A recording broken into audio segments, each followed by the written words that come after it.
Hey everyone, welcome to the third session. Today we'll be looking at Beyond Access to Care, the political and social determinants of health. Two of the readings delve deeper into the importance of bringing the link between health equity to racial equity to the forefront of policy attention. And as we last saw, HIV transmission and care are integrally connected to health policy. So let's now take a look at the learning objectives. At the end of this session, you'll be able to identify and define the social and political determinants of health and distinguish between upstream and downstream factors, understand key patterns of association between these factors, and become knowledgeable about the health equity and racial equity and some of the barriers that pertain to them. So, what are social determinants of health? Broadly, they can be construed as many non-medical factors that affect health, including health-related knowledge, attitudes, beliefs, or behaviors, but also the broader context where one lives and works and the economic and social opportunities that one has access to. Within these factors, they can also distinguish between downstream and upstream determinants of health, with medical care and personal behavior representing the downstream segments of interventions. As we briefly saw in the previous session, there are a number of different existing frameworks detailing the different dimensions of the social determinants of health, and here we can see 4 of them. All include the economic, social, and physical environment frameworks and factors, and some specifically call attention to the importance of the political context where health and medical interventions are put forward. In fact, as Braveman and colleagues show, there is a plethora of existing evidence on the different patterns of associations between social factors such as neighborhood conditions or the environmental quality of a community, as well as the economic opportunities it provides, such as education, race, ethnicity, working conditions, income, and wealth, as well as the pervasive role of stress and health outcomes. All of these are social determinants of health, and all of these factors also span across lifetimes and generations, influencing community well-being through the present and cumulative intergenerational experiences of family and individuals. Being aware of and able to appreciate these upstream factors is key in crafting meaningful and impactful public health policies. So what exactly are upstream and downstream policies? This slide shows the social determinants of health, or SDOH model, and these are the non-medical factors that shape health outcomes, things like housing, education, employment, and social resources. On the left, we see the upstream factors. These are the big structural drivers, economic and social opportunities, the conditions where people live and work, and they are upstream because they set the context for everything else. Addressing upstream determinants has the greatest potential to reduce health disparities. And on the right, we see the downstream factors. These include individual health behaviors and access to medical care. They are closer to the point of illness, and while important, they are often shaped by those upstream contexts. The key idea here is that while personal behavior and medical care matter, the broader social and economic environments exert a fundamental causal role. If we only intervene downstream, we miss the opportunity to address the root causes of inequities. Now let's take the example of HIV policy to illustrate the difference between downstream and upstream approaches. On the downstream side, we focus on more immediate and individual level interventions. These include expanding HIV testing and routine opt-out screening, making post-exposure and pre-exposure prophylaxis widely available, and supporting adherence through community programs. We also see condom distribution campaigns, targeted outreach to high-risk populations, and integrating HIV care into existing health services. These efforts are critical, but they generally operate closer to the point of disease management or prevention at the individual level. By contrast, upstream policies address the broader social, political, and structural conditions that shape vulnerability. These include universal access to health coverage and free antiretroviral therapy, decriminalizing HIV transmission, sex work and drug use, and enacting anti-discrimination laws to protect people living with HIV. Other examples are implementing comprehensive sex education, investing in housing and income support for vulnerable groups, reforming immigration policies that disadvantage HIV-positive individuals, and ensuring equitable access to harm reduction services like needle exchanges. Taken together, these upstream interventions tackle the structural barriers that sustain HIV disparities, while the downstream ones focus on immediate prevention and care. Both levels are necessary, but the upstream policies often provide the biggest leverage for long-term sustainable change. Now let's take a look at health equity. If considering the social determinants of health is crucial for attaining health equity, what is health equity? Abueleta in 2020 provided one useful way to look at it. Health equity is the absence of avoidable, unfair, or remediable differences among groups of people, whether those groups are defined by race, ethnicity, culture, class, nation of origin, or other means of stratification. And to clarify further, it is useful at this point to make a distinction between equity and equality. You may have heard of these terms being used interchangeably, but they are different. So what is this difference? Policies centered on providing equality are more limited than equity policies, and that they ensure that everyone has access to the same resources. Or as shown in this diagram, everyone gets the same bicycle. Conversely, equity policies are crafted around the unique needs of individuals. Again, in the diagram, everyone is simply not provided with the same type of bicycle, but with one design so that they can actually use it. In policy terms, you can think of bicycle being an incentive, a program, and intervention with the aim to promote health. And again, there is an important time dimension to the notion of equity, and we need to underscore that it is not just a matter of developing a single policy or intervention reflecting health equity principles, but equity is a process. In other words, an ongoing work and commitment that runs through the everyday work of individuals, organizations, and governments. And finally, it is not possible to achieve health equity without a commitment to racial equity and racial justice. So, health practitioners and policy analysts, together with allied professionals in other domains and levels of government, ought to craft policies that racial factors no longer serve as reliable predictors of health, safety, economic stability, educational attainment, or other important social and societal outcomes. While some of this work is still in its infancy, there are important steps being taken to provide the tools to move more effectively in this direction.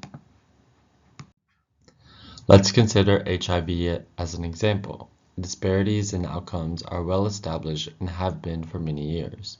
Yet we are only just beginning to address structural racism and inequity that produce these outcomes and disparities. In the United States, Black and Hispanic or Latino communities continue to carry a disproportionate burden of HIV. This study modeled HIV interventions across 6 cities and compared 2 strategies: a proportional scale-up, which follows the usual distribution of services, and an equity scale-up, which targets interventions based on the racial and ethnic distribution of new diagnoses. The results were striking. The equity approach consistently improved health outcomes measured in quality-adjusted life years, and in most cities it was cost-saving. Importantly, it reduced racial disparities in HIV incidence as measured by an index of racial disparity. The only exception was Los Angeles, where the equity strategy still improved outcomes, but at a higher cost. The overall message is clear. Targeting HIV services equitably is not only a matter of racial justice, it also is effective and often cost-efficient public health strategy. Let's take a look at some of those findings in more detail. This figure compares proportional versus equity strategies across the 6 cities. Here, IRD stands for the Index of Racial Disparity. It's a summary measure of inequity that quantifies how unevenly new HIV infections are distributed across racial ethnic groups within a city. Mathematically, it compares the relative share of new HIV cases in each racial ethnic group to that group's share of the total population. So to interpret, an IRD of 0 is perfect equity, meaning new cases occur in proportion to population size, whereas a higher IRD means greater racial ethnic disparity in HIV burden. So the key message here is that in nearly every city, the equity approach yields more health gains at lower cost. So let's zoom out a bit further. As Daniel E. Dawes argues, the social determinants of health are actually shaped and driven by an even higher order set of factors, or the so-called political determinants of health. This means that the entry point to act on the social determinants of health is also the political and institutional context that provides and keeps them in place. Thus, for health equity advocates, an appreciation of the political decisions and institutions that condition certain social determinants is an important part of the framework here, and are as important as the determinants themselves. Health, wealth, and education and income inequity are all intrinsically and inextricably linked.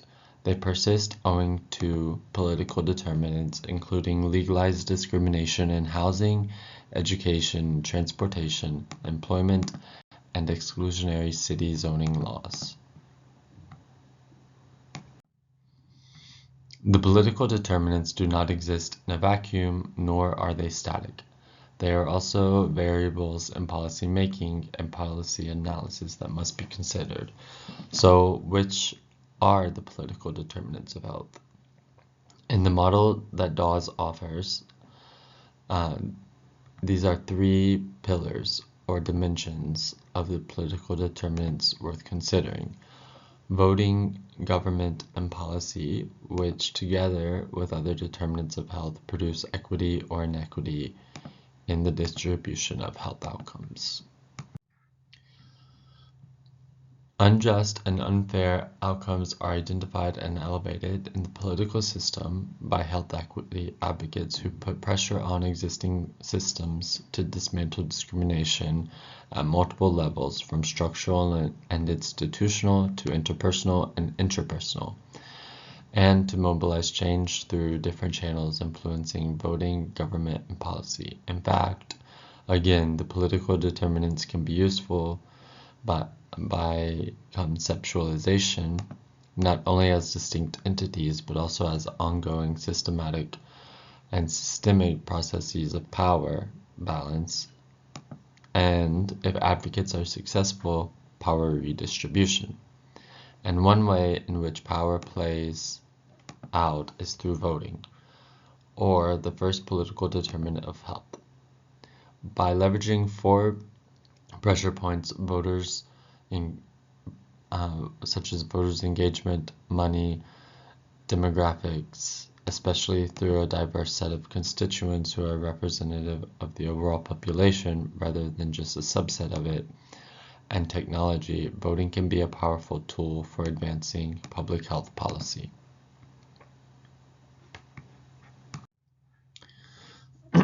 But besides voting, government itself and the biases it embodies, from structural discrimination codified into laws and regulations.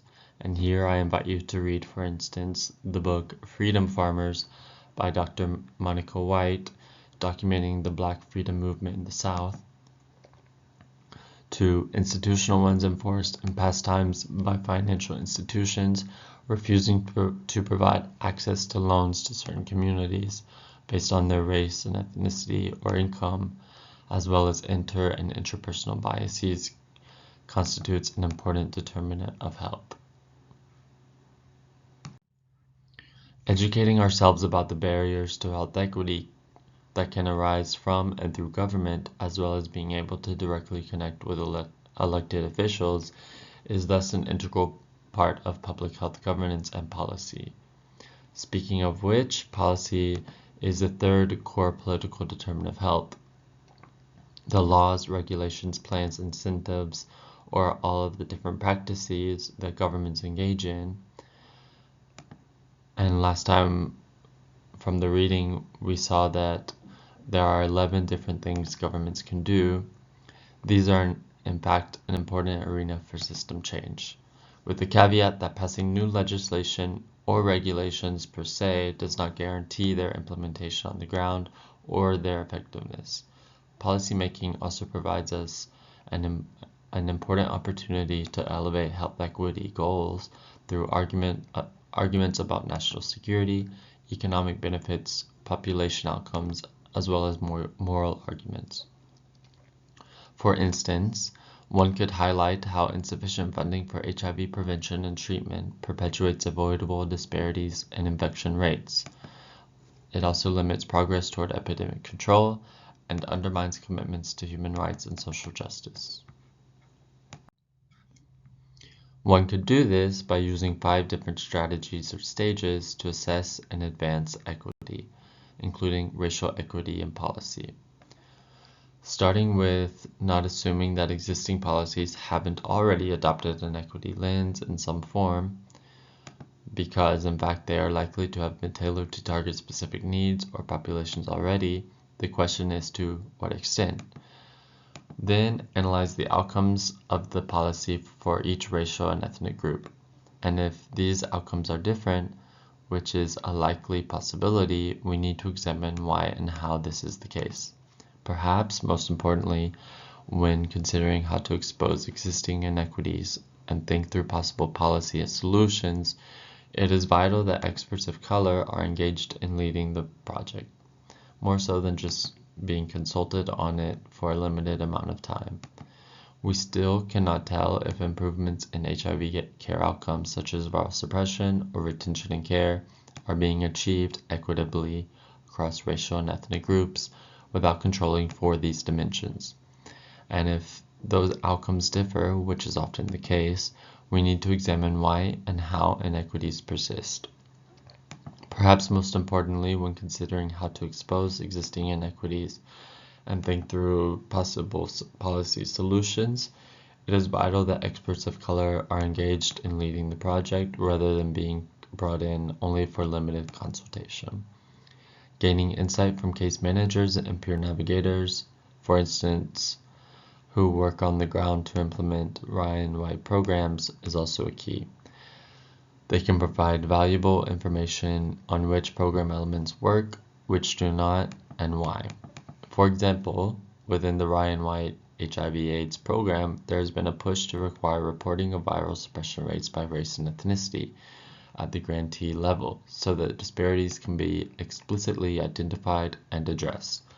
Another example is the integration of behavioral health and housing support into Ryan White funded services. Recognizing that social determinants of health directly affect long-term well-being and HIV outcomes.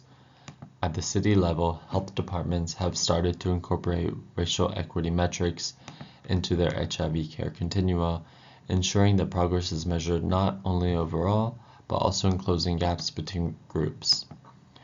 Nationally, HRSA, the Health Resources and Service Administration, has encouraged community advocacy boards within Ryan White planning councils to include greater representation of Black and Latino experts, including people with lived experience.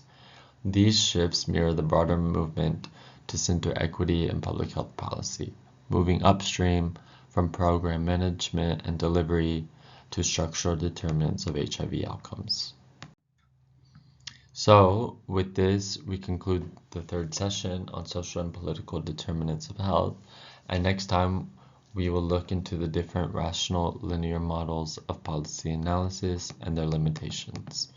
As a reminder, by September 14, you must select your partner for the policy analysis project, the materials for which are all on Brightspace, and one person should inform me of the partner pairs.